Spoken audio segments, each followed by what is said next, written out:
Eagles Entertainment. The journey of the draft is driven by AAA. AAA, roadside is their strong side. Make AAA a part of your game day today. AAA, go ahead. With the 25th pick in the NFL Draft, the Philadelphia Eagles select. You're listening to the Journey to the Draft podcast, driven by AAA. Welcome to the Journey to the Draft podcast, driven by AAA. I'm your host, Fran Duffy, and we've got our fourth and final division recap of the 2020 NFL Draft here today, because Ben Fennell and I are going to break down what the 8 teams in the NFC and AFC South did in this spring's 2020 NFL Draft. And again, we're not looking at draft grades and who did better than who. We're looking at what all 8 teams were thinking about philosophically when they were trying to build out their team for the 2020 season and beyond with all of these selections. So we're going to look at some of the things that they did, what that says about their philosophy, really looking back over the last few years, and ultimately just look at how all 8 of these teams think that they got better. So we'll do that in Draft Buzz. But first, at the very top of this week's show, I'm really excited to welcome in Eagles VP of Player Personnel, Andy Weidl. He was kind enough to share some time with us here once again this summer and just kind of go through his player evaluation background and the people that he's learned from as we kind of put a ribbon on our player evaluation series. I hope you guys have enjoyed all the voices we've talked to over the course of the last few weeks, and Andy is certainly going to give us a lot of information. That's at the very top of the show, and we're going to get things started here. It's time for Mr. Relevant. It's time for Mr. Relevant. We're really excited to welcome back here to the Journey to the Draft podcast, driven by AAA, Eagles VP of Player Personnel, Andy Weidl. Andy, thanks so much for joining us here on the show. We're going to talk through your evaluation process, your background, and your upbringing as an NFL scout. Thanks so much for joining us. We'll start really at the top here. I want to ask you, you're getting ready to sit down, getting ready to watch a guy for the first time. What happens for you when you want to sit down? How do you choose the games you want to watch? What is it that kind of goes into the planning when you're getting ready to watch a guy for the first time? You look at it from a size speed checklist first, right? You see what their size or speed is, the other measurables we have, things that are verified. And you write those down first on your paper, and then you write down the measurements, arm length, and whatnot. But then when you get to the film, you want to watch the guy against the best competition. And that's all I always want to see, the play against the best competition, how they performed, how they stood up. And I think rivalry games also. Rivalry games say a lot. You see a guy and how they perform, whether it's an Oklahoma-Texas game, Auburn-Alabama, or anything along those lines. Penn State, Ohio State, Michigan. Those are key games. You see guys stand out in those games. I think those are really good indicators. So there's a lot that goes into that, into the evaluation. After you get through those games, you want to go maybe watch a game that other guys haven't watched. See how they perform. Maybe if it's a big school, how they do against the mid-major, and are they consistent? How do they perform? Do they perform at the same level each game? And that's a good starting point. Obviously, this is going to be a little bit different depending on the position. But at what point do you feel like, all right, I feel like I've watched enough on a guy? One thing I feel like I need to get better at is understanding, all right, I need to close the book. I need to understand I've watched enough. Do you ever reach that point? Well, how long does it take before you really feel good about what you're seeing on film with the kid? Well, I like to watch guys, 3 or 4 games from this season, and I like to go back to the season before and watch 1 or 2 games or 3 games. And I think everyone's, different. I mean, some guys are just you can watch, like J.J. Watt. I remember when he came out. You just could keep watching him because he's so much fun to watch.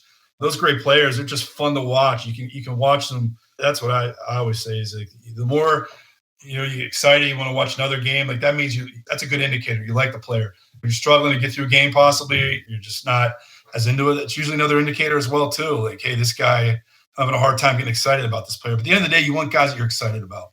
You want to watch guys that get you excited, perk you up. You see something on tape and it sets them apart. Those are things you look for. Do you have a position that you like watching most? Well, I'm a former offensive lineman, so I am drawn. I like watching offensive line play, playing center and guard in college. So, yeah, I can't help myself watching centers and guards and how guys play in the offensive line. That was a challenge too coming out. I was like learning to watch and evaluate defensive backs, because that was a position I didn't know much about, and really had to learn over the course of time. Hey, what to look for in a corner, what to look for in a safety. You're always learning. You're always evaluating things to look for, things that guys do. And you try and carry that with you. Well, I saw this player do this, so this guy did it. And it was around Ed Reed for a long time in Baltimore. And I saw how he played safeties, one of the best to ever play free safeties. And, the things you just take away from being around certain players at certain stops, and you file those away and you save those and for when you're watching players, and maybe something triggers that. But you're always trying to build up your data and your memory and your data bank of players in your head. When you reflect back on the early stage of your career, when you first broke into the business, what do you feel like were your strengths as an evaluator that at that stage, and what were your weaknesses, and how did you improve on those weaknesses? Well, as a young guy, you got to learn that you don't know anything, and you're starting from a blank slate. I thought I knew offensive line play as a center.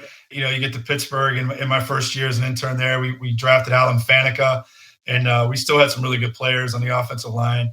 And looking back at how Alan was his first 2 years in the league, and when I was there with him, and see him grow over the course of time, and same with like Hines Ward was there in that draft class, and just watching those guys, the receiver, and how he grew in the business and how his career came on. But the thing that those two guys had is they had a great football character, and they were tough. They're physical. Those guys are warriors. You carry that, and you look back on that, and you're drawn to that. Each stop you go in this business, those are things that serve you well. And, whether it's Jason Kelsey, seeing his toughness and mentality, he plays with Lane Johnson, all the different players. We've so many of them here, and in different stops along the way. It's the Terrell Suggses, the Ray Lewises, all those players. So they help you grow. And, you look back like, man, I'm so thankful I was around those players and got to see how they were. And they help you grow as an evaluator and as a scout. We've talked so much on this podcast about like those off-field characteristics. You named like some of these guys that, the Ed Reeds and the Ray Lewises and the Hines Wards and the Jason Kelseys and Lane Johnson, those guys that are the best of their position for an extensive amount of time. It feels like those guys all have that drive, that constant, relentless pursuit to perfection and being great. Obviously, it's extremely hard to be able to pinpoint that when those guys are at a young age and they're coming out of college. Right, and that's the challenge of scouts is knowing what you're getting when the person walks through the door. Everybody can see the tape, but that's the riddle. What are you getting? How much does this guy love football? What is their passion level? What's their makeup? Are they someone they're always looking to get better? I think a lot of the guys that play a long time in this league that I found out is that they're always looking for the competitive edge, whether it's training a different way, whether it's working out, doing something different, but they're always looking for a competitive advantage, something to keep them in this game and keep them better and keep them sharp at their craft. Andy, who are your biggest influencers, from a player evaluation standpoint, just kind of getting into the business? Who helped you along the way when you were just breaking in? Yeah, I was fortunate. I started out with the Steelers and with Tom Donahoe and Bill Nunn, who's one of the best scouts ever. Mr. Nunn was excellent. Charles Bailey there. I've been around some good coaches, some really good football minds. Jim Haslett. I remember the times in New Orleans with Coach Haslett. And then in Baltimore, Ozzie Newsome. Ozzie Newsome, Eric DeCosta, John Harbaugh. Those guys are just great football minds. Joe Ortiz, Joe Douglas. The list goes on and on. You want to keep learning in this business. And as you keep evolving, you keep learning from people you come in touch with and you work with. And you take something away. And I think that helps shape you. You learn something from everybody. And then you go and apply it. And then once you apply it and you have that, then you try and pass that down. I mean, it's wisdom that was passed on to me. And you just try to pass it on to people you work with and guys and tell them why. This is what I learned and who I learned it from. And these are some of the lessons I learned over the 23 years I've been blessed to be in this business. So 2-part question here. Is there some part of the player evaluation pre-draft process that you feel is like talked about too much in the media with fans? And then is there a part that's not talked about enough, during that whole process? No, I think it's, the NFL does a great job with the Senior Bowl, with the Combine. They've made them great events. And I think the one thing probably that maybe you don't see too much is our scouts and what they do on the road in the fall and people, the drives they make, the work they do, going to the schools, getting the background information, watching the players at practice, watching them at games, and all the hard work that's behind the scenes that goes into it. I would probably say the work that the scouts do and our scouts do on these players and the thousands and thousands of hours they put in as a collective unit, as a collective team to go out and mine these players and then come back with a report on them and then help place them on the board. That's probably the one aspect I guess people just don't get to see, because that's the essence of being a scout. You're working behind the scenes, but it's such an important part of our lifeline of the lifeline of an organization, bringing the new players in and the new draft classes in, the 10 players that we just picked along with the undrafted free agency class. It's such an important part of the process. You're like leading me to each question here. The fans don't necessarily have the sense of how much of a 365 day a year the process, this whole evaluation part of it is. Tell us what's going on right now. We're recording this early May. We're rolling it out a little bit later, but we're recording this in early May. What's going on right now with you guys? How are you getting ready for the 2020 season and the 2021 NFL draft? So we just had a week off. Everybody caught their breath, decompressed from the draft. And now we have all our scouts, they're looking at one pro team. We give them a pro team assigned to look at players. And our pro department does an excellent job organizing that. And they get the assignments out, and it helps them look at what's playing in the league. Seeing who's playing and guys they may have scouted. And it serves as a self-scout. Hey, this guy's playing. I was low on him, but he's playing at a higher level than I thought he would be. And why? Why is that? It's a way for you to grow as an evaluator, and also to sharpen the blade, to see what's playing in the league. So we do that, and then we'll go from that process into spring scouting, and it's a way to get a head start on next fall. We'll give our scouts somewhere between 6 to 10 schools, and they'll watch those players on tape, write a small evaluation, assign a grade to them, and it's a starting point for us going into the fall for those players. It gives you a fuller picture of the player. So let's say if a player this senior year, they get hurt, they only play 5 or 6 games. Well, he's a guy that we did work on in the springtime off the junior tape. So our scout that did it, they're going to have a fuller picture of the player and be able to talk about him. I think that's a beneficial tool for us in the process. And that's what our scouts are going to be doing this month and next month. It's this fun time of year, though, right? Like you're getting ready to watch some of these guys for the first time. Some of the big names that maybe you've seen on TV, you've seen kind of in the peripheral, but you get to kind of dig in and study them for the first time. What's that part of the process like for you? Oh, it's fun. It's there'll be the next year's class, and you're going to get to see the up and comers, and it's exciting, and you get your first taste of them. I like it. I love spring scouting, and it's something that always helped me grow too. Looking at players, guys in the past. At the end of the day, you want to have the biggest picture that you can present of the player possible when you talk about them for different reasons. So the more work you can do on a guy, I think the better off you are. And it's something we believe in. And it's something guys can do from their house. They're not asked to go on the road. They do it from their home with the tape that we have that's provided by our excellent video department. And it just serves as a good tool for us moving forward as we get into the 9-month process, which will start in training camp. Well, Andy, thanks so much for joining us. I know you're at home with your family now. Enjoy the rest of this quiet time. Enjoy spring scouting, and we'll talk to you again soon. Thanks, Fran. Thanks for having me. Appreciate it. Take care. Now more than ever, we have come to understand the importance of celebrating special moments with those we love. The Eagles Autism Foundation and Children's Hospital of Philadelphia want to help you commemorate these occasions. Throughout June, you will have the unique opportunity to recognize someone special by posting a message on the video board at Lincoln Financial Field. Visit PhiladelphiaEagles.com/Eagles Autism Foundation to learn how to celebrate with a shout out. Now it's time for Draft Buzz. Well, now it's time for our final recap, our final look at the 2020 NFL Draft, and back for another edition of our draft recaps. Ben Fennell, Ben, dude, it's our last look back at 2020. It's a little crazy after talking about this draft class for a full calendar year to finally put them to bed. Down the home stretch here, one last hurrah, 2 divisions to cover, and then we could turn that full collective page to the 2021 draft. And I know we're both pretty eager to do that, but 8 teams left in the recap, so let's get after it. Yeah, we've got a couple weeks from now, we'll get going on conference previews, and we've got a couple ideas for the next couple of weeks, but excited to kind of dive into these final 8 teams. We'll start with the Carolina Panthers, new coaching staff with Matt Rule taking over. They went 7 picks or 8 picks here, and all defensive players. Round 1, defensive tackle Derek Brown. Round 2, edge rusher from Penn State, Yetur Gross-Matos. Round 2, they've had another pick. They went with safety Jeremy Chin, a favorite of yours, Ben, from Southern Illinois. 4th round, we go cornerback Troy Pride from Notre Dame. Kenny Robinson, the safety from West Virginia. We talked about him a few weeks ago with Eric Galko. He actually was drafted from the XFL, spent the season last year in the XFL, but previously from West Virginia.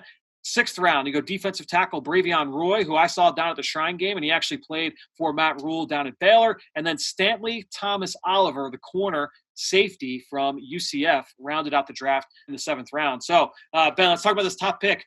We all kind of talked about Derek Brown, and he was a guy that could go to any number of teams because of his versatility. People thought he was a very high floor prospect. Why do you feel that he was the selection here for Matt Rule and the Carolina Panthers? Well, it was no secret the Panthers needed to address their defense, particularly the defensive line. The previous first-round pick, Vernon Butler at defensive tackle really didn't work out. He just left in free agency. So there's a pretty big hole in the interior where Star Lutele used to be, right next to Kawan Short there on the interior. And I think Derek Brown's that perfect plug-and-play nose tackle to pair with Kawan Short. You already have the pass rushers, Brian Burns on the outside and Shaq Thompson to get after the passer there. But Derek Brown, massive, massive interior trench player, my interior tackle number 1 in this class. Not the deepest class for trench players for defensive tackles, but really, really strong, stout. Reminded me a lot of Sean Rogers in that he was just so big, so powerful, not the most technical, not the most refined with his hands or his pad level, but just wakes up every morning being 6'4", 325 with a good first step that you can just not stop. He's so strong, so powerful. And I think he's going to be a better pro once he gets with some NFL coaches for finding that hand usage, working on some counter moves, things like that, hand placement, pad level. He already has the strength and the violence, and I think that's a really good pick for the trenches of the Carolina Panthers. I do want to see him get a little bit better as a pass rusher. I feel like he still kind of relies more so on that power more than anything else, in his game. And I do want to see him kind of continue to improve that pass rush plan, his overall hand usage. But I said it earlier, high floor guy. I questioned what his ceiling ultimately was, but I agree. Certainly a guy that was worthwhile in taking that high. And to me, I look at Matt Rule, I look at Phil Snow, the defensive coordinator. It's going to be a multiple front defense. They're going to change a lot of different things up, and I think Derek Brown's a guy that can line up at a number of different techniques along the defensive line and give you quality snaps. So I think that versatility certainly will serve him well. He also brings that toughness element that, I know that Matt Rule wants to instill with that program. So I think when you talk about it from a culture standpoint, he brings everything off the field that you would want. Matt Rule, he's come up recently as an offensive coach. When I first started at Temple, it was his first year coaching at Temple. He was the defensive line coach. The first teach tape I ever put together, Ben, was Matt Rule's defensive line tape in 2006. So, his roots go deep as a defensive line coach. He was a former linebacker at Penn State, so he knows front seven play really well. Derek Brown, certainly a guy that will fit in very well. Well, Fran, let me ask you really quick. If Derek Brown ends up being a Linval Joseph style of player, primarily a run stuffer with, some stout bull rushing ability and on third down, does that end up being a good pick? Does his value warrant a top 10 selection if he's just a dominant run stuffer?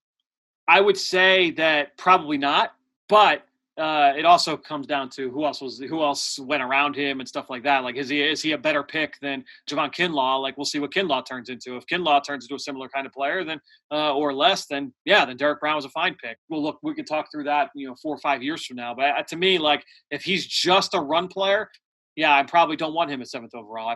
To me, like, if I'm looking at the defensive tackle spot, and we've talked about this before, both on this podcast and offline, when you look at who are the elite defensive tackles, like who are the best, the cream of the crop defensive linemen, interior players in the league. You talk about Aaron Donald, you talk about Fletcher Cox, you talk about Chris Jones. These are all guys that can create their own pressure, right? That can instantly impact the quarterback and get him off his spot. I need Derek Brown to be that if he's a top 10 pick. That's really, to me, like, that was the discussion with him all along coming out of Auburn.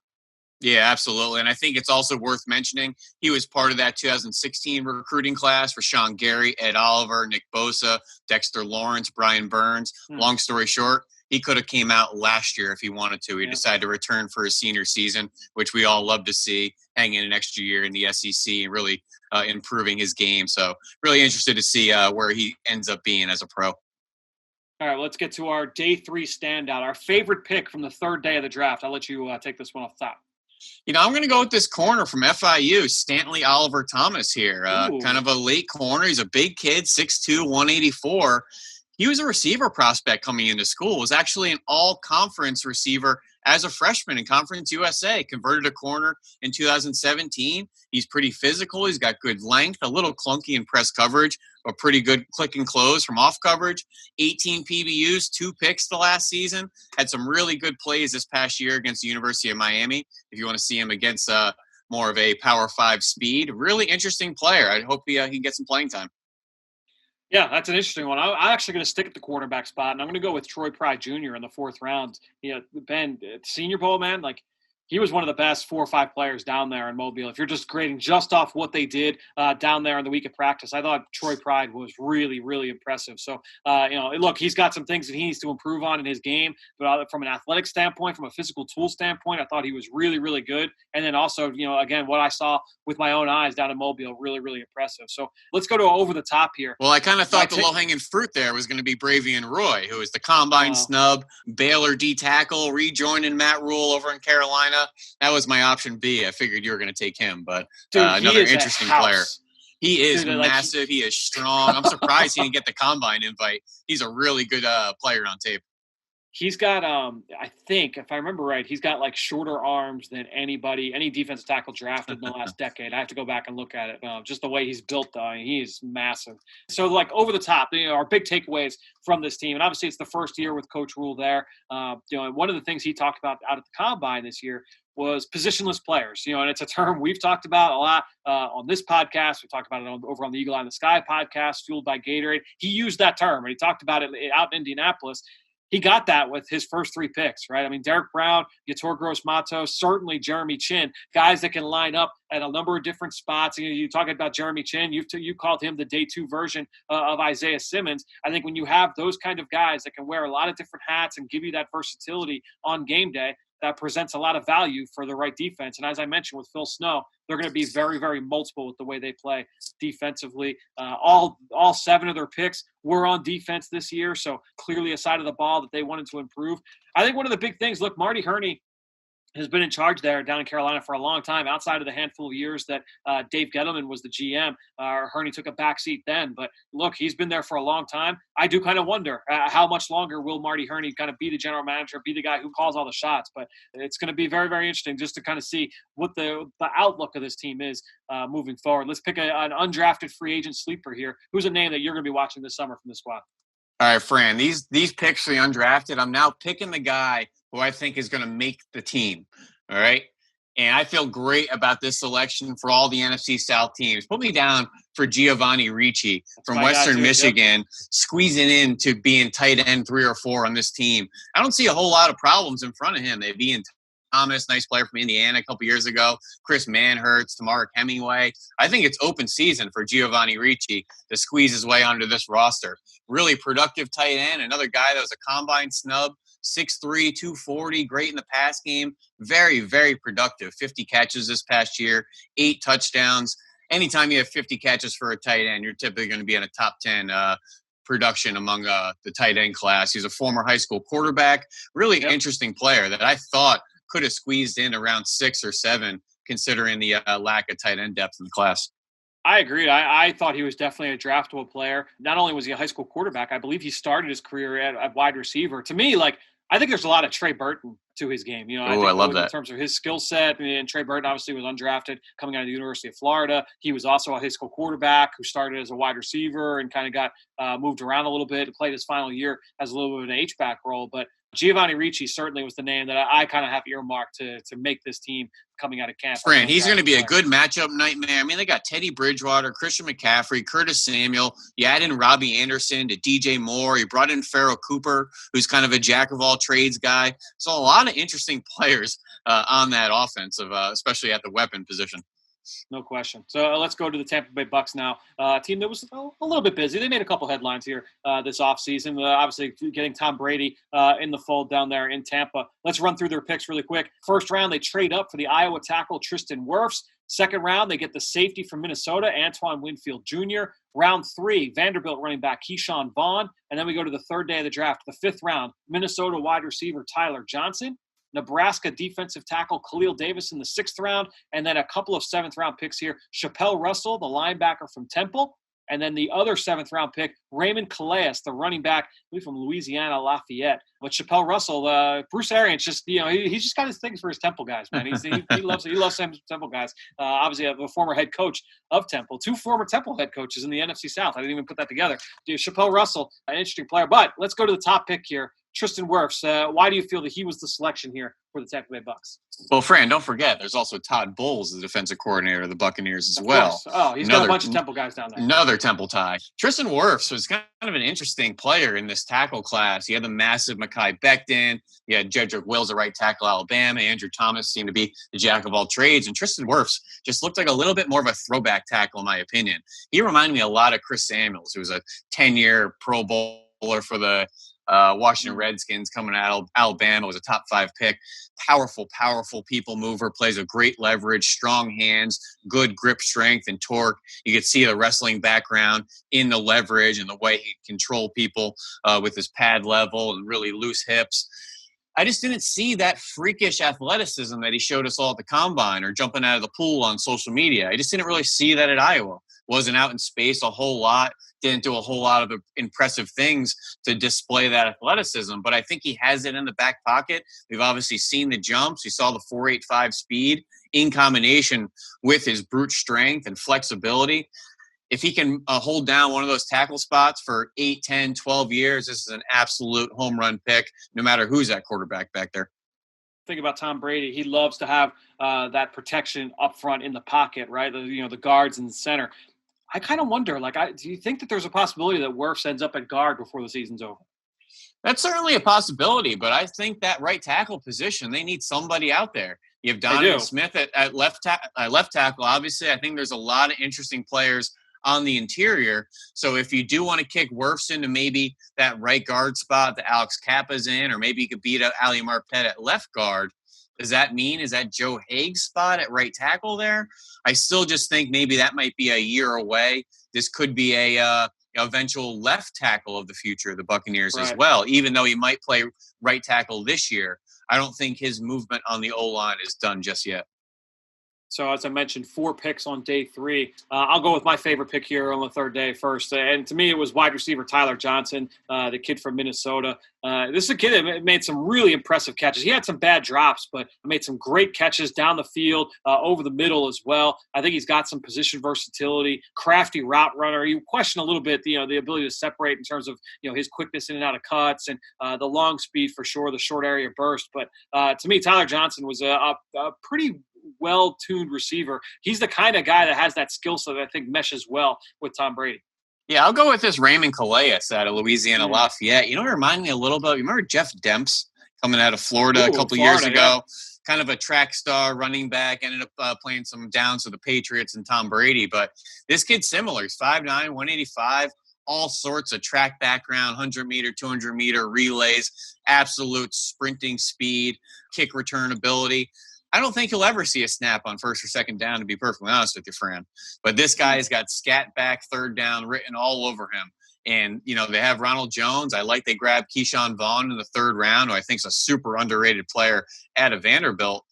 And then I think that third down job is kind of open. I really like Keyshawn Vaughn's upside in the pass game, but Raymond Calais has a certain speed element that is not on this team. So if they want that extra juice out of the backfield, he could be that for them. Yeah, to me, my first point for the over the top, the big picture takeaways, Bruce Arians, when he was at Arizona and now here in Tampa, he is always big on speed. And I think when you look at a bunch of these guys, even Tristan Wirfs, obviously, right? But when you look at Keyshawn Vaughn, you look at Khalil Davis, you look at Raymond Calais, these guys have outstanding speed, game-breaking ability at their respective positions, the ability to work in short bursts, very explosive group overall. And then Jason Light has talked about this in recent drafts.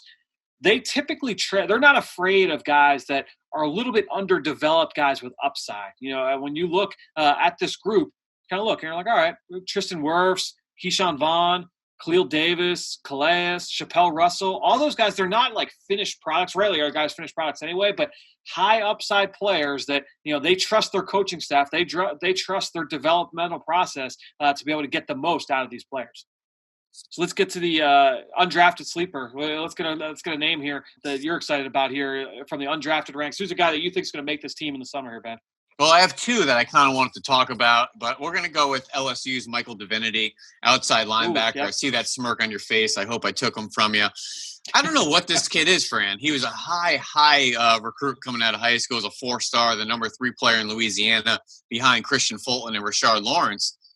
But with the injury to Clavion Chasen in 2018, this guy played all over the place. You find a snap of him at Sam linebacker, Mike linebacker, Will linebacker, defensive end. I have snaps of him at 3-tech and sub packages. And then you dig into his background. Hey, he was a quarterback in high school before he transferred. This guy has a lot of athleticism, a lot of talent, a lot of experience all over the field. I don't really know what he is. And obviously he had some of the off-the-field issues with the drug test, ineligible, that whole ordeal. Some of the names I've written down, Nigel Bradham out of Florida State, Devon Kennard, who played a lot of ball for the Lions or the Giants. That kind of both, yep. Yeah, so we're talking that off-ball linebacker that's probably going to come down and be a defensive end for you in some sub packages, but he might be able to carve out more of a household role like the way Nigel Bradham has with the Philadelphia Eagles, where he's really a every down player. Yeah, well, it's an interesting comparison. I'm going to go with Parnell Motley, the corner from Oklahoma. This is a guy with a little bit of an edge to him. I like the chip that he plays with. I think he's got some physical tools. This is a guy, look, with the way that they play defense and that man coverage scheme with Todd Bowles, they've got a lot of young corners on that roster. It's going to be an uphill battle for him, but interested to see him compete. I don't think he's going to back down from that competition this summer, Parnell Motley. All right, let's go to the Atlanta Falcons here. We'll run through their picks. Look, there was no secret that they were targeting corner, right? That was one of the big rumors going into the draft was, they're going to trade up for C.J. Henderson or Jeffrey Okudah. They end up taking A.J. Terrell, the corner out of Clemson, 16th overall in the first round. Round 2, they go with defensive tackle Marlon Davidson from Auburn. Round 3, center Matt Hennessy from Temple. Couple fourth-round picks here, linebacker Michael Walker from Fresno State. And then Cal safety Jalen Hawkins as well in round 4. And then a 7th-round pick, they take a punter, Sterling Hoffrichter. I don't know if you've got any notes on Sterling there, Ben. But let's talk about the top pick. Why was A.J. Terrell the selection here for the Atlanta Falcons? I think he had one of the stranger draft trajectories, in my opinion. Top corner coming out of high school, day 1 starter for the Clemson Tigers, the prolific program. But his name just got kind of lost in the wash before the draft cycle, in my opinion. There's so much attention and conversation about Jeffrey Okudah. Then where do we put C.J. Henderson, Trayvon Diggs? What about Christian Fulton? Oh, Jeff Gladden, he's got a lot of spunk. Oh, Bryce Hall's injury. It's like, well, what about A.J. Terrell? And then suddenly guys like A.J. Terrell and Damon Arnett slide into the first round. And I think some fans had a little bit of a puzzle kind of bewilderment, like, well, did we overdraft this kid? Absolutely not. He just didn't have the buzz in the collective draft conversation like some of these other kids, but really productive player at Clemson, played a lot of ball in some big games. He's tall, he's long, he's fast, he has ball skills. He's played big games against big receivers. I don't know what else you need to see from this kid. Put on his 2019 tape against LSU, against Ohio State, against South Carolina. This guy was a shutdown press corner for 3 years for Dabo Swinney and Brent Venables. Don't overthink kids like this. And I think when you're just kind of weighing the buzz and the collective stock, that has a lot to do with kind of the aesthetics of how we feel about these players on the outside. I just don't think he got a lot of buzz and attention that he deserved. Yeah, one of the things that I love about doing this style of segment that we're doing is like just kind of looking at philosophy with all these teams, right? And to me, you look at A.J. Terrell, he fits the identity of that defense. Think of some of the biggest plays in A.J. Terrell's career. You talk about some of the sacks, some of the big hits that he's delivered in big-time moments, as a blitzer. You talk about some of the tackles he's made coming downhill. He's a competitive kid at the catch point. He'll go up and battle against bigger receivers. He fits that Dan Quinn scheme. Like, he fits that identity of that Atlanta defense. And to me, like, that makes sense. And then number 2, look, we heard from Mike Tannenbaum last week. The last question I asked him in that interview in last week's show was, the idea of like drafting best player available versus need. And he flat out said, he was like, I kind of feel like the idea of drafting BPA is BS, that like no team, there's need in every team's draft.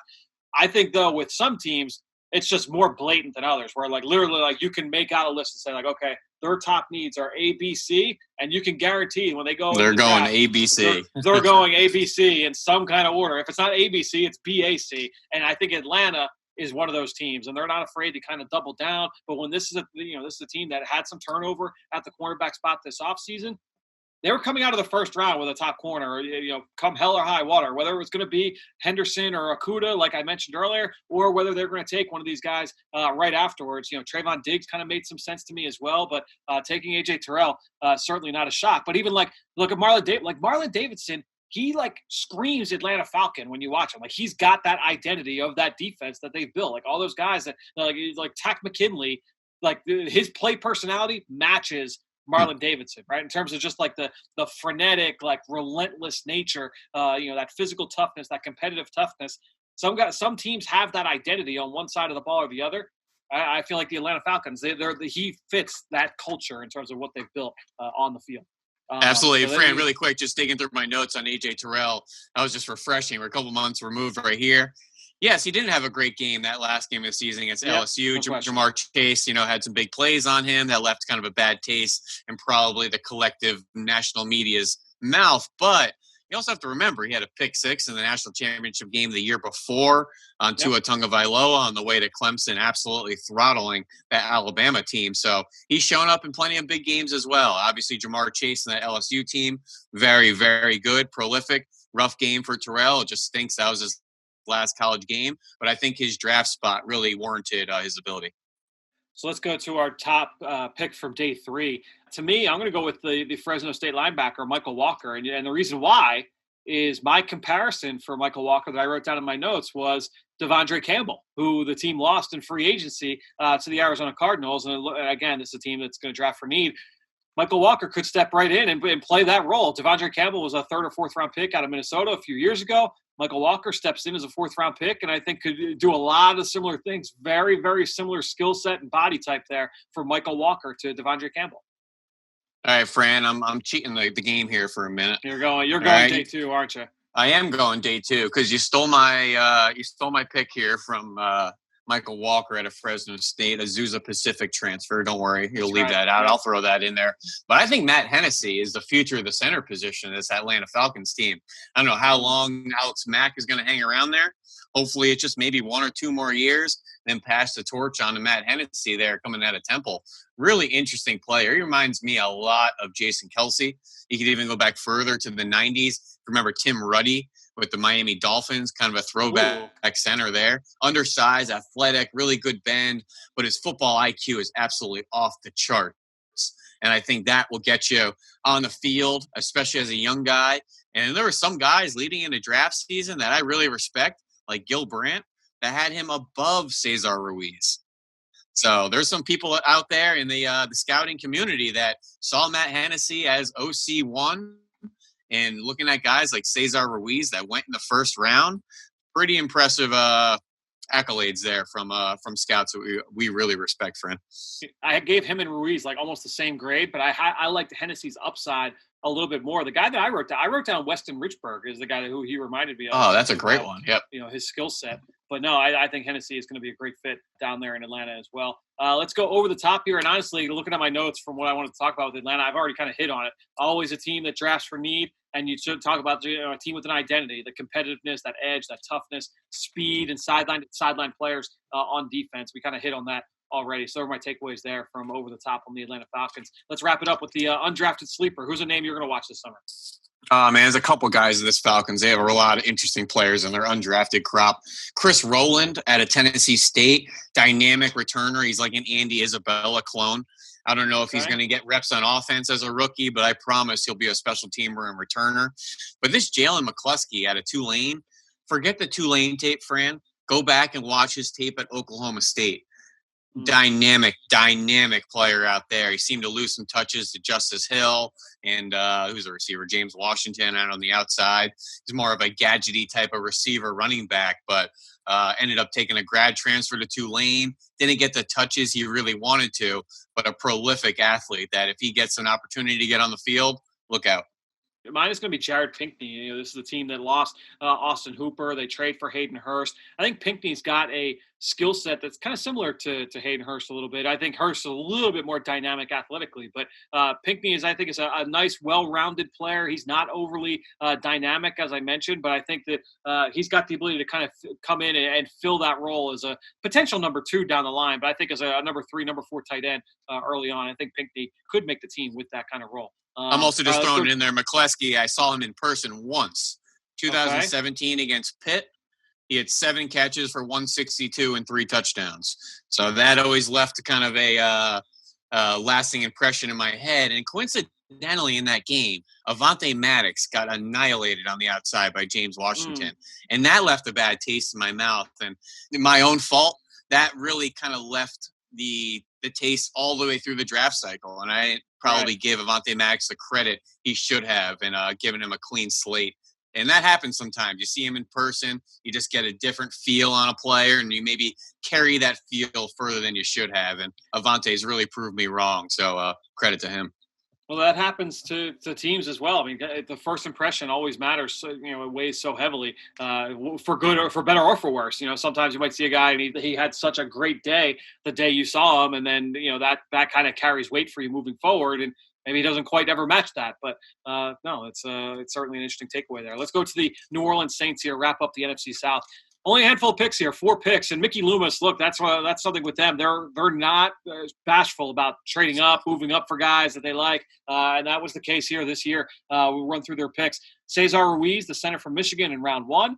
Zach Bond, the linebacker from Wisconsin, in round 3. Adam Troutman, the tight end from Dayton, in round 4. And then Tommy Stevens, the quarterback from Mississippi State, in round 7. So let's go to Cesar Ruiz. Why was he the selection here for the Saints in round 1, Ben? Well, I compared him to Rodney Hudson. I think that's exactly what you're getting at center there. Really good push on his initial double teams, good quickness to leak out to the second level and climb to linebackers, especially in the zone scheme. He's just rarely on the ground. Really, really heavy contact with that massive right guard, Michael Owenu, who's every bit of 370 pounds. They had no problem escorting out Big Ten defensive tackles, literally off the line of scrimmage into the laps of linebackers. And I just think he's a player that can pull and get on the perimeter for you. He can move people vertically for you, and he can play out in space in the screen game. And I think those 3 components, the brute strength vertically, the athleticism on the perimeter, and then just being a good athlete out in space as well. With that Saints offense, they like to get the ball out quick to Alvin Kamara, Michael Thomas, especially in the screen game. Just interesting that they went back to the interior line in the first round after taking the Texas A&M kid the year before. Had a really nice rookie year at center. So seems like Cesar Ruiz is going to be pegged in there at guard for the Saints moving forward. Or do you think it'll go the opposite? Ruiz steps in at center and McCoy shifts out to guard. That's going to be interesting. That's such an interesting prospect because I thought Eric McCoy put up a really good rookie campaign, being the day one starter there for a really good competitive team. Didn't seem to ever be overmatched at any point in the season. Obviously took his lumps here and there just being a rookie. But at the end of the day, bolstering the trenches when in doubt, you can never go wrong. So adding Ryan Ramczyk in 17, obviously the way Teron Armstead's developed, Andres Pete a couple years ago, then McCoy, then Cesar Ruiz. They're constantly addressing the trenches, dedicating resources to protecting the quarterback, the run game. And anytime a team wants to, not address those trenches and maybe take that extra skilled player instead of those trench players, you typically see that come back and bite them in the butt. And depth is going to be tested, especially in the offensive line room. So I think they're more than ready to compete. And even if Cesar Ruiz isn't a starter in year 1, I think it just adds good competition to the offensive line room. Anytime you have a quarterback like Drew Brees that can operate in the pocket like that, being able to keep that pocket as clean as possible with the guard center combinations up front, you've got quality play at tackle with Armstead and with Ramczyk, but being able to kind of lock in that group in the interior, I think a strong team building there from the New Orleans Saints. All right, let's get to day 3. My day 3 standout, Adam Troutman. To me, he was my favorite tight end in this class, man. And you talk about a well-rounded game, checks a lot of boxes. They've had a lot of success with guys from lower levels of competition. You go back to even like Jari Evans coming out of Bloomsburg, right? I mean, this is the team that always kind of finds those diamonds in the rough and is able to get the most out of them from smaller schools. And I think Troutman could be the next one in line there. It wouldn't shock me if he made an impact early in his career.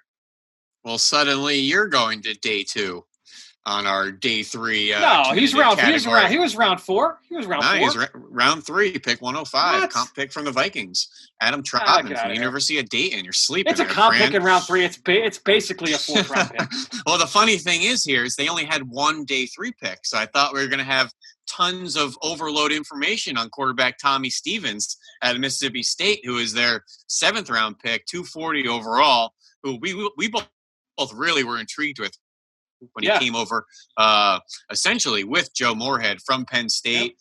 Big quarterback. Remind us a little bit. There's all these weird connections. It's obviously coming over from Penn State with Joe Moorhead, but reminded me a lot of Nick Fitzgerald, who was the previous quarterback at Mississippi State, who's a big, massive quarterback, struggled throwing the ball, and everybody thought he'd essentially be a tight end. But the fact Tommy Stevens goes to the team that has obviously the Taysom Hill project going on there, and they're not afraid to be a little bit different. Sean Payton doesn't need a formula for players and to get players on the field. And I think that was kind of the words right out of my mouth, man. That was a polarizing difference, in my opinion, from the Mike McCarthy era of the Packers and what Sean Payton can do with the Saints. And when you get a player like Taysom Hill, there is no formula for a player like that. There is no handbook. There is no set position existing for a player like that. You have to be creative, and you can't be afraid to be different.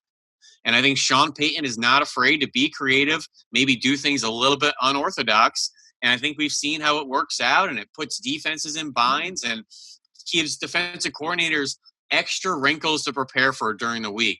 And I think as an offense, you're not afraid to be different. That just gives defenses nightmares during the week in preparations. They've said this after the draft. I think it was like 2 or 3 years ago when they're finding these guys that have that versatile skill set. This is one of my over-the-top takeaways. They're not afraid to go and take a guy that has, always, what position is he? Is he this or is he that? And not, we talk all the time about, they need to have a plan for him. They need to have a plan and put that into motion. They've said, like, we don't need to have a plan. Like, we feel creative enough on our end. Like, we feel like confident in ourselves that we could take this guy with this unique skill set and plug him into our system one way or another. And I think when you look not just at Tommy Stevens, look at Zach Bond, right? In round 3, I think he was one of those guys. It's like, all right, well, is he an edge guy? Is he a Sam linebacker? Is he an off-ball guy? How are you going to use him? To me, like, he kind of fits that as well. And you go back and you look at their drafts, and Mickey Loomis has been there for forever. Sean Payton has been there for forever. But, they've taken a lot of guys where it's like, man, like, this guy was seen very uniquely, coming out. Kenny Vaccaro played all over the place for Texas. Stephen Anthony was a really versatile player for Clemson coming out. Alvin Kamara obviously had that kind of pedigree coming out. There, you go up and down, day 1, day 2, day 3. They've got a bunch of guys in their draft history that, what was that? What is this guy? He can wear so many different hats for you. When we talk about positionless players all the time, it's more in vogue now. But this is a team that consistently places value on those versatile players. I agree with you that Tommy Stevens, intriguing player, but has not taken a lot of reps at quarterback like at all, because this was his first year as a starter. And he was banged up for a chunk of the year. So this is a guy with, you're hoping that his best football is ahead of him. There's plenty of guys on that roster ahead of him right now. So he'll be taking one of those extra practice squad slots, I would think, to start the season. But really, really interesting pick there for them in round 7. All right, let's go to the AFC South now. Jacksonville Jaguars. Whoa. We got undrafted guys to talk about. Oh, we got undrafted. Oh, yes. You're right. Yeah, sorry. I'm gonna steal one right from you here, because you got a bunch of guys. I know. I'm going Calvin Throckmorton from Oregon, the offensive lineman with a ton of starts under his belt at 4 of the 5 offensive line positions. This guy can wear a lot of different hats for you. And again, going back to that versatility that we just talked about, this is a team that does not draft for volume like at all. 4 picks this year, handful of picks every single year. They never seem to get close to 10 or more, like 4, 5, 6 every year. But they got a nice player there in Calvin Throckmorton that I feel can come in and compete for a depth spot on that offensive line. Yeah, I just really like collectively. I'm just going to take a step back on their offensive line room again. Adding Throckmorton, 3,600 snaps at the University of Oregon at left tackle, center, right guard, right tackle.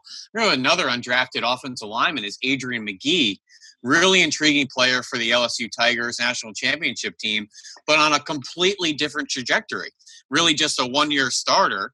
But when you look at where he's played, primarily at left guard, had to go in at left tackle against Ole Miss and Arkansas for Shadik Charles. Oh, yeah, slid over to right guard against Oklahoma in the playoffs. So another guy with great versatility, but more of a one-year starter. But let me tell you, that 1 year, go watch some LSU tape in 2019. He put up a lot of really good stuff on tape. That offensive line did not get enough credit and attention in front of Joe Burrow and Clyde Edwards-Helaire and Jamar Chase and a lot of guys making plays on that entire team.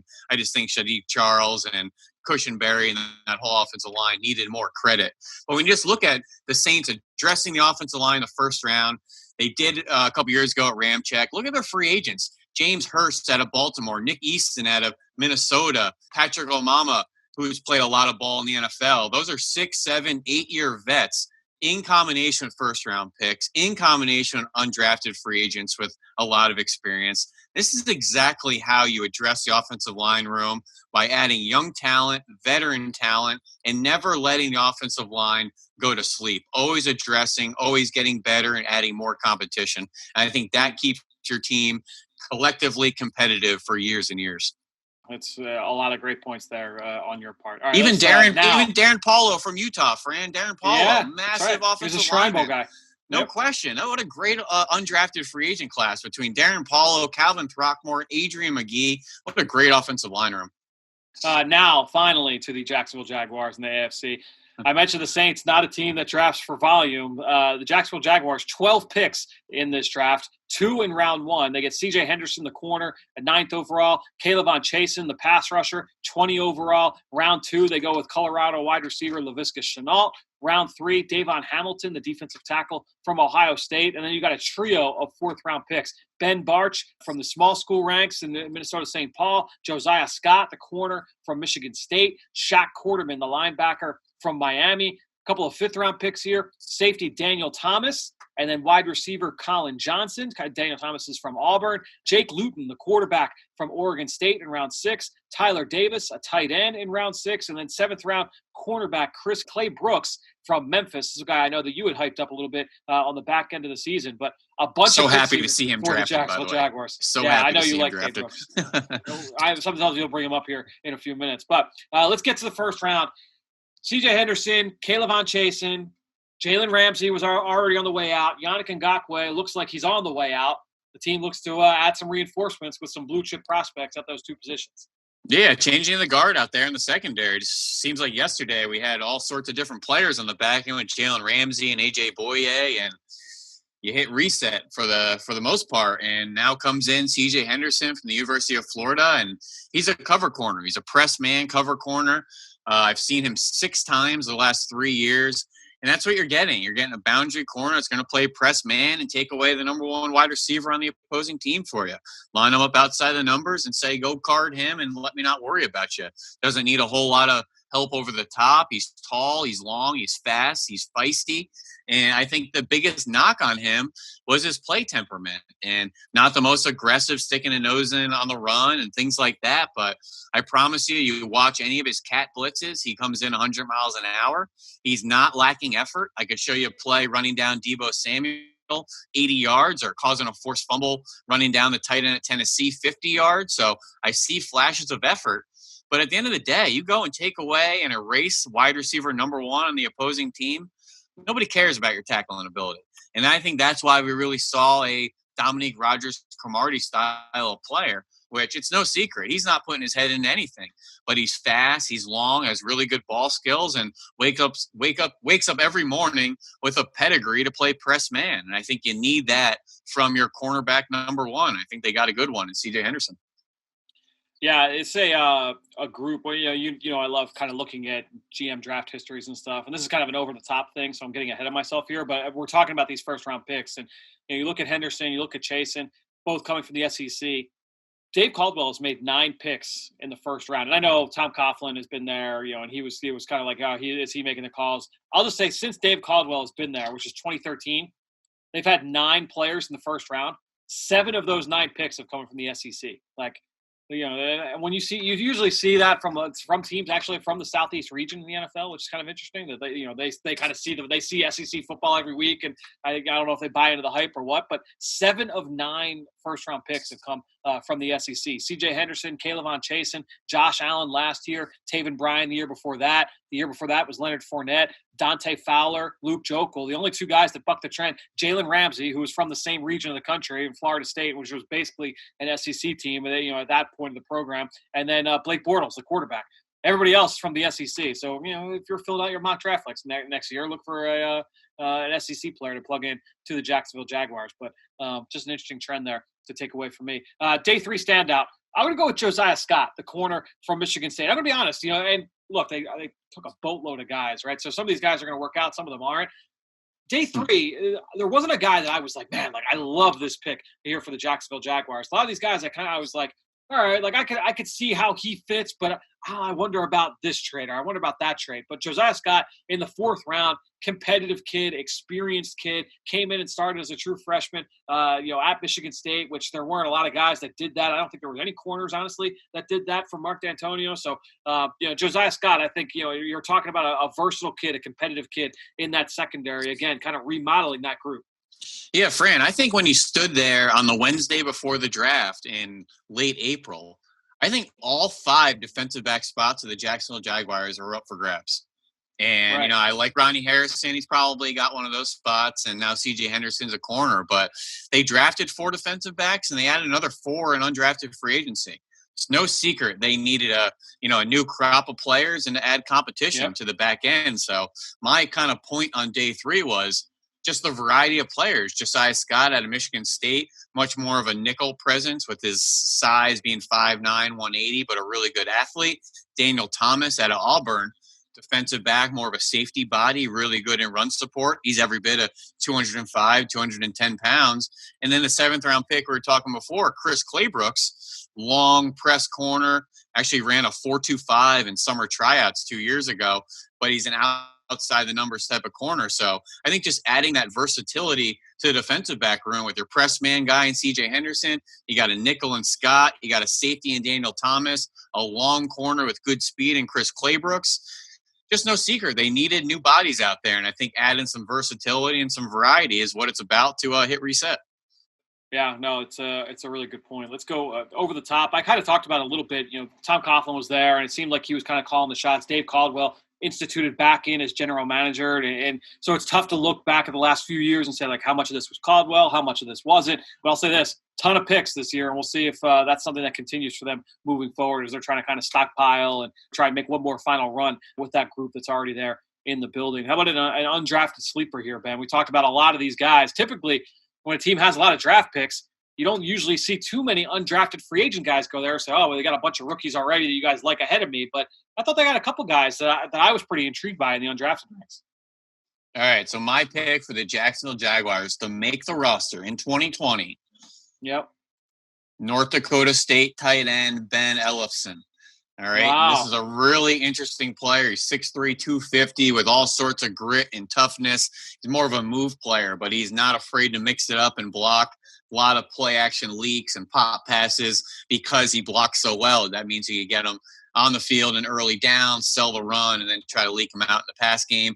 Good out in space. He can play that wing position. 16 career touchdowns. And there's a prolific career at North Dakota State. 4 FCS national championships, only 5 losses in his career, 5 conference championships. So really interesting career out there. And I think a guy that kind of fits into that tight end room with what they have with the athleticism of Josh Oliver. They brought over Tyler Eifert in free agency. And then I think that tight end 3 job is up for grabs, and that could be Ellefson.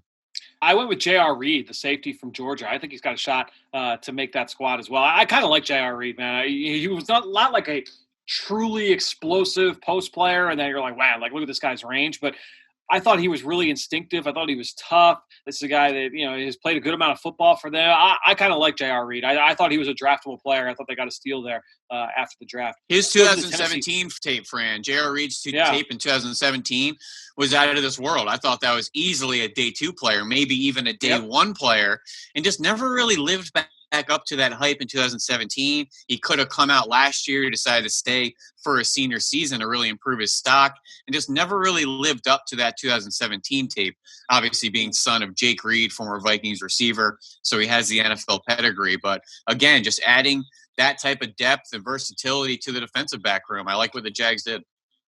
I thought he was a draftable player for sure. Let's go to the Tennessee Titans here. Handful of picks for Tennessee, and we'll run through those selections. First round, one of the surprise picks, Isaiah Wilson, the tackle from Georgia, the 20-year-old, the redshirt sophomore who declared after his first year as a starter. Round 2, cornerback Christian Fulton from LSU. Round 3, Appalachian State running back Darrington Evans. And then in the third day, a trio of picks here, NC State defensive tackle Laurel Murchison, 7th-round pick, quarterback Cole McDonald from Hawaii, and then 7th-round selection, Chris Jackson, who was a kind of a corner safety prospect from Marshall. So let's go back to Isaiah Wilson here, Ben.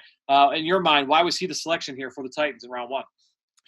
Well, again, they need to bolster the offensive line, in front of Ryan Tannehill, and they really like that run game focus in Tennessee. Massive, massive right tackle, and we kind of knew there was going to be a run on tackles at the end of the first round, whether I was going to be Isaiah Wilson or maybe even Ezra Cleveland squeezing into the first round, or Lucas Niang, and ended up being Isaiah Wilson there on the back end of round 1. I just want to know if they're going to line him up at Wildcat quarterback at all, like we did in high school there in Brooklyn, New York, was the number 1 player coming out of New York. And that wasn't a normal thing, obviously. He was massive in high school, a couple gimmicky plays, giving him the ball on the goal line. But only allowed 1 sack this past year, 2 quarterback hits all season. Absolutely massive frame, powerful, really heavy contact, can jolt defenders on contact. The issue is when you're 6'6", 350, he's just not particularly quick out of his stance, struggles to chase those second-level defenders, doesn't play out in space on the perimeter particularly well. And they had such a good left side of the offensive line. It was a heavy, heavy left-handed run game behind Andrew Thomas and Solomon Kinley there off that left side. Right. So Wilson didn't get a whole lot of action off the right side, only a redshirt sophomore. So a lot of people thought he should go back and mature and get a little bit stronger, but he decided to come out, and I think he could turn into a Phil Loadholt type of player who played a lot of good ball for the Vikings there at right tackle. Yeah, I think when you look at Isaiah Wilson, a lot of people say, oh, well, the team lost Jack Conklin in free agency, like they need a right tackle. I didn't watch him and say, like, man, this guy's going to be ready to play right out of the box, like ready to play right now. Like, of course, he's a behemoth. He's huge, but like, I'm going to be very interested to see what they're able to make of him here in year 1, if he's going to be a backup or if he's going to be able to come off right away as a starter. But this is a very interesting selection. It certainly fits the mindset of this team, right? And we talk about, me personally, Fran Duffy, general manager, right? I'm not taking Isaiah Wilson 29th overall in the draft. But you look at the Tennessee Titans, you look at John Robinson, all right, a guy who's accomplished it, to me, like one of the, in terms of his track record, what he's done as a drafter over the last half decade has been really, really impressive. And he's built a great team. They went to the AFC title game. Their identity is a smash mouth, run first, Derrick Henry, we're going to grind you down, and we're going to throw 7 times a game with Ryan Tannehill.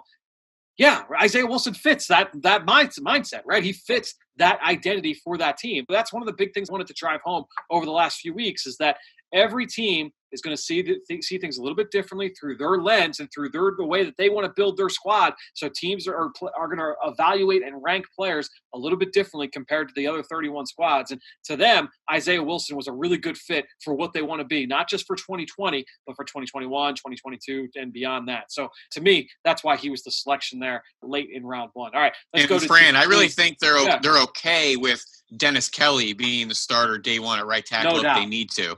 And he has absolutely blown me away since we traded him to the Titans for DGB a couple of years ago in that strange trade. And the Titans absolutely ran away with that trade. And he's played a lot of good ball, mostly in relief duty, but he's had some relief for Taylor Lewan at times, Jack Conklin at times, played some swing tackle at times. So having that veteran presence in front of the young guy just gives them a lot of security that say, you know what, if Isaiah Wilson isn't ready to go, which with this summer, this climate, offensive line transition, there's a chance some of these young guys aren't ready to go like in years past. So having that veteran presence like a Dennis Kelly in front of him, just a huge security blanket for the O-line room. Let's get to the day 3 standout. To me, it was Laurel Murchison, the defensive tackle from NC State. I kind of liked Murchison, man. I thought he was a little bit better than a 5th-round pick. I thought they got a little bit of a steal there. Former defensive end. I think he's got some twitch on the inside. He's got that ability to be an interior disruptor. I don't know if he's a true 3-down player, but to me, like, I think he could turn into a nice 3rd defensive tackle and give you some quality snaps on the inside. I don't know how you view Murchison, but I kind of liked him. Yeah, he was a really interesting player at NC State. He was one of the top JUCO defensive tackles coming out a couple years ago. I know the University of Georgia really wanted him, and NC State swooped in. And I didn't love his play during the season, but I think he showed up to the Senior Bowl and put up a lot of really good stuff on tape and the one-on-ones and both rushing the passer and the run game. Pretty much got himself drafted there. But I'm going to squeeze back into day 2 here just because I don't love a lot of their other day 3 picks. But Darrington Evans out of App State remind me a lot of Tyler Ervin, a lot of Dion Lewis, who is no longer there in Tennessee. I think he could take over that scat back role behind Derrick Henry and be that third down kind of lightning to Derrick Henry's thunder. And he's a really prolific player. He's a 4.4 speed, only a 2-star recruit coming out, but boy, this guy's got really dynamic home run speed. He's really good outside zone stuff, good one-cut ability in that pistol offense, really good in the screen game. They didn't give him a lot of opportunities, but when he got them, man, he was great in space, kick returner, had a vertical touchdown late in the season. Just get this kid in the open field, just like a Dion Lewis. I think that's a perfect type of role for him to slide into. Dude, I did a lot of work on the Tennessee Titans just because, just like looking at their draft history and just like finding out, like, all right, what is their philosophy? Like, what do they look for? And to me, like some of my big takeaways, I got a handful of them here for the Titans and John Robinson. Number one, they do not shy away from small school players. Nearly 1/3 of Robinson's picks on days 1 and 2, all right, so rounds 1 through 3, have been from the group of 5. Corey Davis, Darrington Evans, you just talked about, Nate Davis from Charlotte, Taywan Taylor was Western Kentucky, Jonnu Smith, Kevin Byard. All of those guys, they were a group of 5 players that they took on day 1 or day 2. 37% of their picks overall have come from outside the Power 5. So some of those numbers you look at and you're like, oh, yeah, that could be coincidence. Like, to me, like 37% outside Power 5, that makes me think, all right, they feel like they're getting some value here. They're finding diamonds in the rough. They feel confident in their ability to find those guys and identify those guys from a lower level of competition. Age definitely matters to them. They've taken just one player who would be older than 22 as a rookie on days 1 and 2 under Robinson. And that was Kevin Dodd, who did not work out of Clemson. But they also managed to do it by still targeting upperclassmen. So a lot of 21-year-old, 22-year-old seniors they take over the course of their draft history under John Robinson. I thought that was kind of interesting. Size matters to them. They don't take small guys. And if they do, they are extreme athletic speed guys, right? So like, you talked about Darrington Evans, he's a little bit on the smaller side, but he's a dynamic athlete. Or Dory Jackson, they took the corner from USC, smaller corner, but great athlete. David Long, the linebacker from West Virginia, great athlete. Jayon Brown from West Virginia. Khalfani Muhammad, I liked that kid a couple years ago, the running back out of Cal. They took him in the 7th round. If they go small, they're going to be dynamic. And so some teams are willing to kind of cheat that a little bit. Everybody says it like, oh, you got to make up for the size with athletic traits. Not everybody follows it. This is a team, I think, that follows that. Similarly to that, they don't take a lot of bad athletes or slow guys. Like only time they're really looking to look aside from athletic measurables is along the offensive line and the defensive line. But even then, the volume there is low. They are definitely a height, weight, speed operation. So just keep that in mind. You're mock drafting for the Tennessee Titans next year. The height, weight, speed guys. You can't go. Guys that are young from Power 5 schools. Pencil them in right now for the Tennessee Titans. They're also not afraid of one-year starters, as I mentioned earlier with Isaiah Wilson. Plenty of those guys on all 3 days of the draft. So as I mentioned, I did a lot of research there on the Tennessee Titans. All right, let's get an undrafted sleeper. Who's a name to watch this summer here, Ben, that you like for this team? All right, so this is a Tennessee Titans version of which undrafted free agent is going to make the roster, and I got this one nailed here, Fran. It actually broke my heart this past year to watch what happened to Cale Garrett at Missouri, because you put on his 2017 tape at Missouri, and he looks like a first-round pick.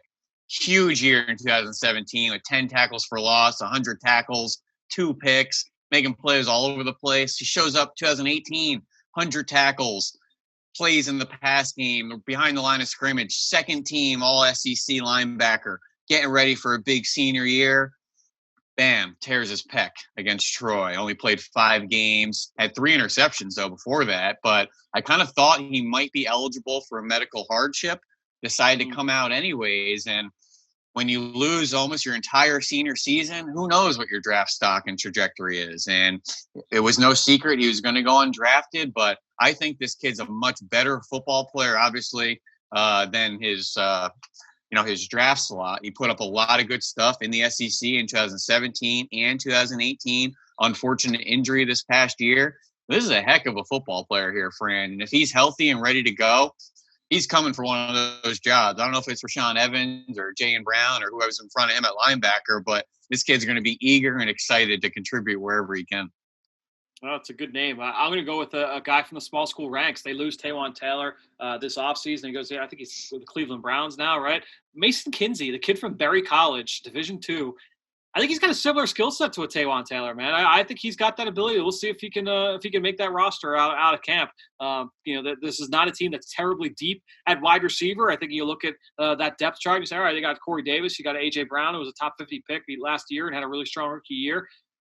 After that, what's that wide receiver room look like? It wouldn't shock me if Mason Kinsey kind of shocked some people and found a way to make that squad. Well, they only need one at a time when they play 22 personnel, Fran. So that's right. Exactly right. Yeah, that's right. It's going to rotate in A.J. Brown every other play, and that's all they need. They might just dress 3 receivers every single week. All right, let's go with the Indianapolis Colts here. 2 more teams left. We'll run through their picks. No first-round pick after the trade for DeForest Buckner, but a couple of second-round picks here. Wide receiver Michael Pittman, 34th overall in the second round. That was the pick that they acquired from the Washington Redskins last season when they traded up for Montez Sweat. So that's where they got that round 2 pick. Their round 2 pick was spent on running back Jonathan Taylor out of Wisconsin. Round 3, they take Utah safety Julian Blackmon. Round 4, quarterback Jacob Eason from Washington, and then a bunch of picks on day 3 here to round out after Eason. You've got Danny Pinter, the offensive lineman from Boise State. Rob Windsor, the defensive tackle from Penn State. Another 6th-round pick here, Isaiah Rodgers, the corner. Another 6th-round pick, Desmond Patton, the wide receiver from Washington State. And then Jordan Glasgow, the linebacker from Michigan. So let's go back to Michael Pittman and Jonathan Taylor, the 2 picks there in round 2 to start this thing off for the Indianapolis Colts. Ben, why do you think that, we'll say Michael Pittman, why do you think he was the selection here for this team? Well, I think Michael Pittman is a really good complementative piece to add to the receiver room with T.Y. Hilton and his obviously small stature and speed, Paris Campbell, smaller stature, track speed, and then adding a big physical receiver who's every bit of 6'3" and change and 220 pounds coming out of Southern Cal, and obviously a special teams contributor. He's a guy that can play above the rim, great on the 50-50 balls in the red zone, really has that my ball mentality. Because of that, he's a little bit, struggles to separate in his route running, but he can win with his size. He can win above the rim. He's physical. At the very end of the day, he's going to be a special teams stallion for you. And I think he's just a better version of what I saw from like a Mac Hollins coming out of North Carolina a couple years ago, who played a lot of good ball for us with the Philadelphia Eagles, won the Super Bowl. But Michael Pittman seemed to just do everything better that Mac Hollins did at North Carolina. And, I wrote some other names down like Alshon Jeffrey or Devin Funchess, some very high draft picks as well in the NFL. And I just think the sky is the ceiling for this kid. And he had a variety of quarterbacks as well, played with a true freshman in 2018, then 3 different quarterbacks in 2019. Not once spoke about it, not once complained about it. Just shut up and put up 100 catches for 1,200 yards and 11 touchdowns this past year. Just seems like he has a great head on his shoulders. Obviously, the son of Michael Pittman, former running back in the NFL. But this is not an entitled former NFL kid type of thing. I heard he's a very good work ethic on, off the field, good kid. He's just a guy I think you want in your locker room. Yeah, everything I've heard is that he's a great kid. Was extremely productive this year, as you said. I'm going to go to Jonathan Taylor, and I think this is a team. Look, they want to be able to run the football. We know Frank Reich and what they're going to try and do in the run game. I think Jonathan Taylor is the kind of workhorse that he and Chris Ballard who have been looking for. So to me, like that pick made a ton of sense. Who has stood out for you from their day 3 selections? They had a bunch of them there on the 3rd day of the draft. Well, I really like this Desmond Patman kid, and they throw the ball a ton at Washington State, and he didn't have a ton of production share because he had to split time with Easop Winston and Tay Martin and some of those other guys out there. But I thought he caught the ball really well, was a good target out in the red zone, can win above the rim and separate as well. He has pretty good hands and good size. I just thought he didn't have the speed to really show off and didn't really have the production, but a pretty good receiver, on paper. And I didn't think he was going to get drafted, but he's a good-looking kid. He's 6'4", 223, and really kind of in that same mold of Michael Pittman. I went with Jacob Eason, and this is a guy that, certainly had the talent of a top 50 pick, right? But you look at, his skill set. He fell to day 3 for different reasons, but what better scenario, right, than to go behind Phillip Rivers? So you learn behind Phillip Rivers. You've got another guy there, Kobe Brissett, right, who's obviously been through the ringer. He knows how to be a starting quarterback. So you've got 2 guys in front of you that know the ropes and can kind of teach you along the way. And you're learning, behind Frank Reich and, the other guys they've got in that building in terms of developing the quarterback position. I think it's just a great scenario for Jacob Eason there as a 4th-round pick. I think they got a lot of good value there. It's low risk, high reward kind of pick there for the Indianapolis Colts. So I like that there in round 4. Go over the top here. This is another team. I did a pretty deep dive on Chris Ballard, and we're one of the more well-respected general managers in the league. He told Daniel Jeremiah back in February over on the Move the Sticks podcast that they want to always add speed. They want fast guys to play out of Lucas Oil Stadium on that fast turf. He said speed allows players to overcome mistakes. And you look at some of these guys, a lot of athletic guys, not just this year, but over the course of his career there as general manager. Go back to Paris Campbell last year. There's a bunch of guys that they've got from that side of it. Also not bashful. Another team not afraid to take guys from small schools. Just over a quarter of their picks have been outside the Power 5. He mentioned specifically that he'll always look at D2 kids from the Lone Star Conference, referring back to his days as assistant coach at Texas A&M Kingsville. They took the kid last year from that conference. They're always going to look into smaller schools. A very heavy trend towards seniors. Age does not matter to this team. 11 of 13 picks on day 2 have been from the senior class. 76% of their picks overall, 3/4 of their picks have been from the senior class. So they definitely trend towards older, more experienced guys. That being said, not afraid to take guys with limited starting experience. That's one thing that kind of stood out to me is, there's a bunch of guys that, maybe they started, 10, 12, 15 games in their career that they were willing to say, all right, we small sample size, but we like what we've seen from this kid on the film. So not afraid to take guys with limited experience. They're not afraid of guys with off-field concerns, kind of going back to his days at Kingsville as well. Ballard, he actually talked about that at the Combine this year.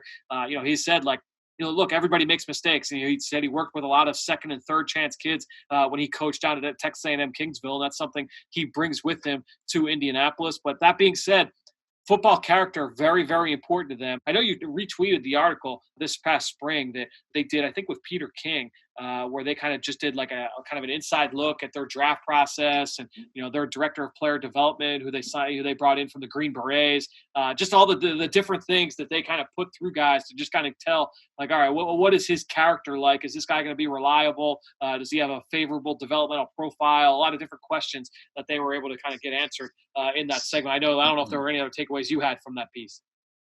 No, not particularly. It was just a really cool insight, and it seemed like he was willing to be completely transparent to the process and to the things he's seen and things he's learned. And I think he's done 2 different really good pieces. The one was a Monday Morning QB takeover, where he literally wrote like 5,000 words in that article. That's a good read no matter what time it is or what year you're reading it, and kind of gave little praises to his entire scouting department and what each scout excels in. And just really cool to see him, for example, just praise one scout. And he just said, this guy's got a crazy Rolodex mental library of player comparisons. And I just loved hearing that because it's such a media thing and comps don't matter. And you hear an NFL GM saying, no, we love that information. We love having the perspective, and to have one of our scouts with a really deep knowledge of player comps and a good mental library, man, that just gets me fired up because I like to have pride in that as well too. And I love kind of reflecting on the past and pushing that forward to the future. And this game's been played for 100 years, and there's been all sorts of shapes, sizes, and abilities, and typically it's been done before. And I think having a baseline comparison is a healthy thing for evaluating players. And they've done some great access pieces there with yes, that as well. Yep. So you look at video pieces throughout the whole draft process over the last couple of years. So if you've got some time, this is the time of year you can go binge that stuff. It's great viewing for if you're a fan of the NFL draft. No matter what team, a crush on that team. That's just a great team between Ballard and Frank Wright, and they just seem to do everything right. They have a lot of good people at the top. That's kind of one of those teams you secretly crush on. Who's your undrafted guy that's going to make this team? So this one I'm a little bit worried about here, Fran. They got a deep defensive back room. This kid's going to have to pull some strings and hide somebody else's shoes one practice and get onto the field. But Travis Reed out of South Alabama is a really interesting player. A 6'2", 185 senior. He was a JUCO transfer. He didn't play much in 2018 because of a shoulder injury, but 2019, 10 PBUs, 3 interceptions, tons and tons of press man, often without help over the top, can click and close from off. Tough, fearless tackler as well. So I think he's a guy that might even slide into safety or nickel. And because of that toughness, I think he can earn a spot on special teams. But don't let that South Alabama small school kind of scare you away. They've put a number of players in the NFL the past couple of years. Dude, I'm going with Kendall Coleman, the pass rusher from Syracuse. By the way, speaking of that, the Eagle Eye in the Sky podcast, Fueled by Gatorade, last week was all about pass rushers.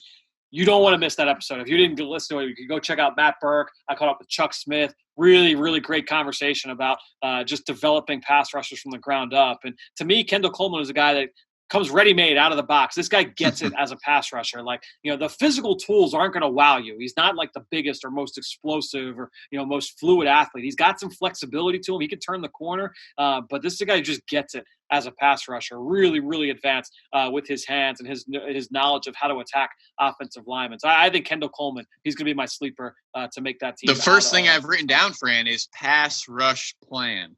This guy seems like he has a plan of attack and counter moves every time he lines up. And I think it's kind of open season at edge rusher there. You obviously have the aging Justin Houston. Komoko Toure really turned it on last year, being the second-round pick from Rutgers in 2018. And then you have to figure out what you have in Ben Banogu and Al-Quran Muhammad, who played some good ball last year. And other than that, that's it at edge rusher.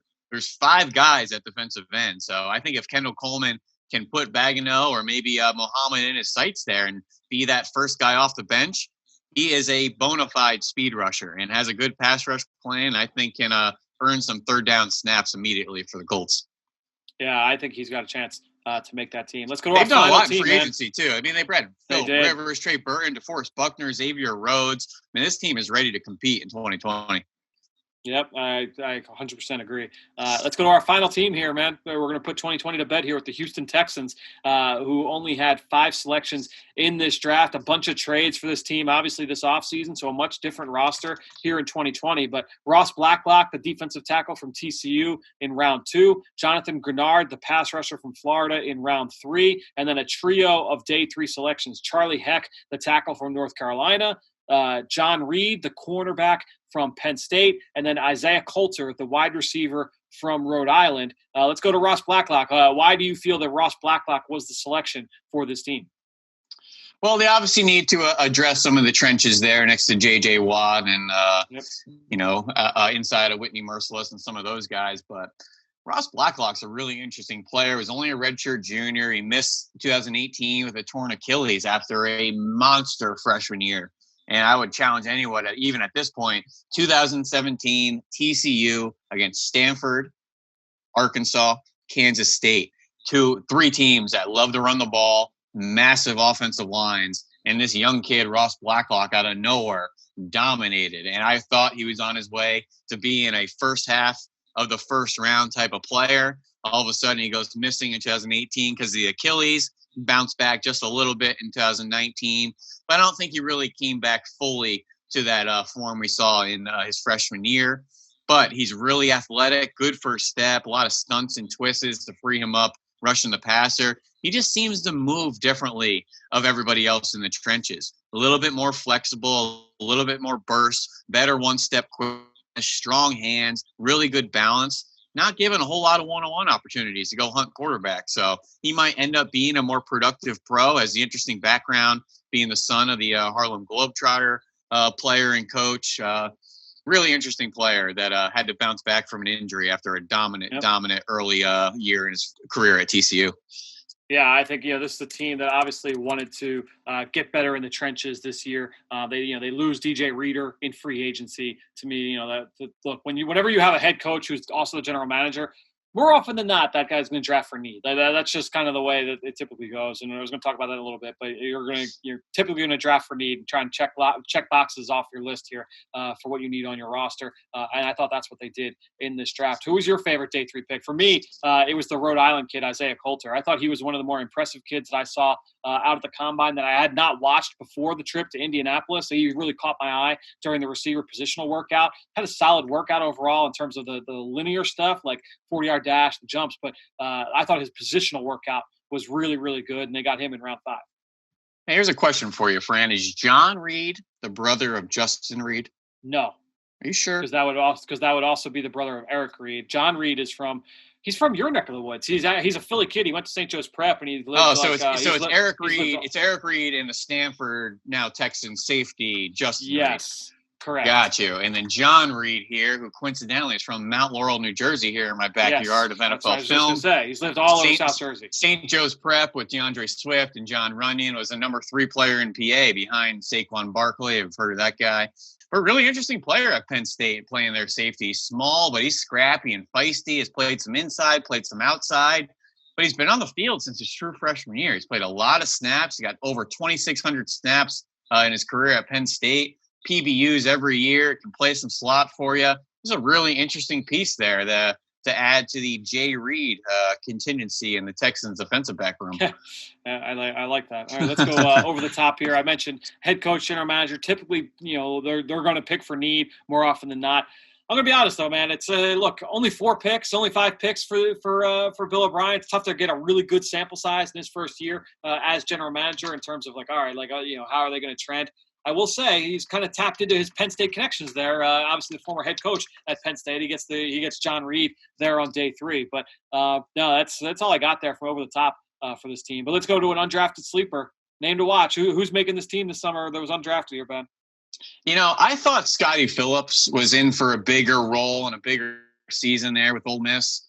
Had to split some time and didn't get the workload he really wanted to, but he had a pretty good 2-year career at Ole Miss. Just never got the touches I wanted him to get. In 2018 as a junior, he averaged 6.1 yards a carry on 150 carries. And I thought he was going to get more of the workload into his senior year, but never really got the touches he expected. Had some injuries from time to time. They didn't want to throw him the ball for some reason, but tons of talent coming out of high school. And I just think he's a guy with a lot of upside that I think can contribute more in the pass game than he was given an opportunity for. And, adding himself to all these new bodies on that team, Randall Cobb and Brandon Cooks and David Johnson on that offense, there's a lot of interesting bodies on the offensive side of the ball. And I think it's kind of a new era, new season there. We have Deshaun Watson, but other than that, I think every job's opening up for grabs. No more DeAndre Hopkins, and even guys like David Johnson and some of the vets I just listed. I think nobody's job is safe on the team. So if a guy like Scotty Phillips can, get a leg up in camp and maybe make an impression in a preseason game, he's a guy that can squeeze his way onto the roster. I like it. I'm going to go off the radar here. We mentioned Ross Blacklock. They need some depth in the trenches. This undrafted kid that they got, I thought this was a draft. I had a draftable grade on Azoya Alafohi, the defensive tackle from West Georgia. I watched him before the Shrine Bowl. Thought he had some ability. He's a little bit raw, coming from a lower level of competition, but I thought he had some natural power. I thought he had some movement skills to him. So I'm going to keep an eye on this kid and see if he's able to make this team. I think he's got NFL ability. Like I said, I thought he was a draftable player at the defensive tackle spot. Well, Ben, we did it, man. We got through all 32 teams. We put the 2020 draft to bed. Excited for next week. I really thought you were going to go with Nick Tiano, the Chattanooga quarterback. I'm a little disappointed, but we'll address that during next year's recaps. All right, so I have a year. I'm trying to put the 2020 draft to bed. You keep bringing up names as if we're going to keep talking about all these guys. Nick Tiano, man, he's 6'5", 240. He's coming for Watson's job. I'm telling you right now.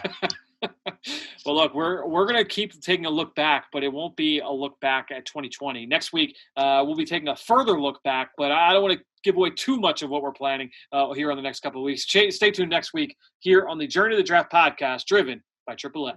Well, that was a lot of fun. Really, really hope you guys have enjoyed our divisional recaps here of the 2020 NFL Draft. Great stuff from Ben, as always. And I teased it at the end of that conversation. We're going to have a really fun episode next week where we're going to look back at the 2016 NFL Draft. Make sure you join us next week here on the Journey to the Draft podcast, driven by AAA.